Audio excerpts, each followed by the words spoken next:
आज रांची स्थित hotel BNR में झारखंड सरकार के सहयोग से NITI Aayog state workshop series का आयोजन किया गया। इस वर्कशॉप में ग्रामीण विकास, ग्रामीण उद्यमों और महिलाओं की भागीदारी को लेकर महत्वपूर्ण मंथन हुआ। कार्यक्रम के दौरान ग्रामीण क्षेत्रों में संचालित ग्रामीण इंटरप्राइजेस की वर्तमान स्थिति, उनकी चुनौतियों और भविष्य की संभावनाओं पर विस्तार से चर्चा की गई। बताया गया कि किस तरह नीति आयोग के विजन के अनुरूप झारखंड सरकार ग्रामीण अर्थव्यवस्था को मजबूत करने की दिशा में काम कर रही है।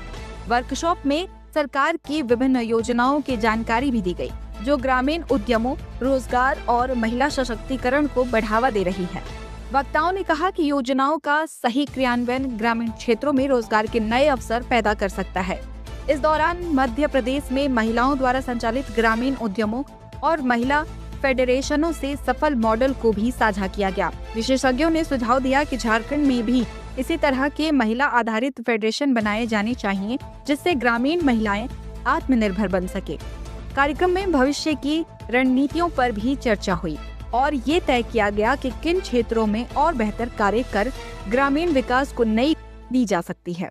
इससे ज़्यादा ज़रूरी है कि दोनों का अपना एक पैरेलल इकोसिस्टम है, उसको मेंटेन करें और जो ज़रूरी सुविधाएं हैं अगर हम उसको गांव तक ही पहुंचा दें, जिसमें कि ईज ऑफ लिविंग, जिसमें कि स्वास्थ्य संबंधी सुविधा, शिक्षा संबंधी सुविधाएं जो हैं वो मिल जाए, उनको इकोनॉमिक अपॉर्चुनिटीज़ मिल जाए। लोग शहर छोड़कर शहर क्यों जाना चाहते हैं? रोजगार की तलाश में, अवसर की तलाश में, वो मिल जाए। और तीसरी एक बहुत बड़ी महत्वपूर्ण चीज़ है, मैं मानता हूँ कि एक एक्सपोजर है, जिसके लिए भी कई दफ़े लोग जाते हैं। कई दफ़े लोगों को लगता है कि गाँव में कुछ चीज़ें नहीं है ओवरऑल एक्सपोजर के टर्म्स में, बिकॉज कहते हैं कि सीइंग इज बिलीविंग, जो आप देखते हो वही सीखते हो।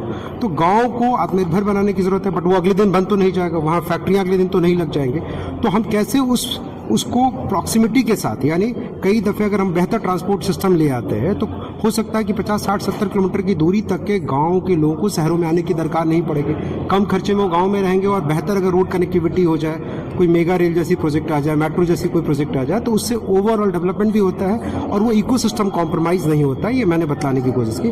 दूसरी जो बात हमने कहा कि हमें कस्टमाइज सॉल्यूशन की जरूरत है। एक पंचायत का मॉडल दूसरी पंचायत पे इसी राज्य के भीतर नहीं लागू किया जा सकते। और मैंने उदाहरण दिया कि लातेहार के गारू का मॉडल जो है चाईबासा के झींग पानी पे आप लागू नहीं कर सकते। झींग पानी में एसीसी की फैक्ट्री है, तो वहाँ एक इंडस्ट्रियल इकोसिस्टम है, बट गारू में बिजली अभी हाल में पहुंची है। इनफैक्ट वो एक डिफिकल्ट टेरेन है, मुश्किल वाला एरिया है, मोवाडार के पास पड़ता है। तो हमें इस बात को भी समझने की जरूरत है कि एक ही मॉडल सभी जगह लागू नहीं होता। तीसरी बात मैंने कही कि एक ही पैरामीटर से, जिसको हम विकास समझ रहे हैं, कई दफे विकास के मायने अलग अलग हैं। हमारे यहाँ जब हम जल जंगल जमीन की बातचीत कर रहे हैं तो एक इकोसिस्टम है। बिरहोर जनजाति के लिए जो विकास है वो विकास जो है हो सकता है हमारे लिए नहीं, हमारे मायने अलग है उसके लिए इनफैक्ट। तो इसलिए मैंने कहा कि कहीं अनभिज्ञता है, किसी चीज़ की जानकारी नहीं है, उस पर हम उनको अवगत कराएं, बट सब पे विकास के एक मॉडल के ऊपर काम नहीं करा सकते। आपने डेटा भी बताया जो 40% के करीब 40% से ज़्यादा आबादी 2035 के पहले तक शहरों के भीतर रह रही होगी। इससे मैंने कहा कि ज़रूरी नहीं कि आने वाले समय में हम यही कहें कि गाँव का देश है, हो सकता है हम ये कह रहे हो कि शहरों का देश है।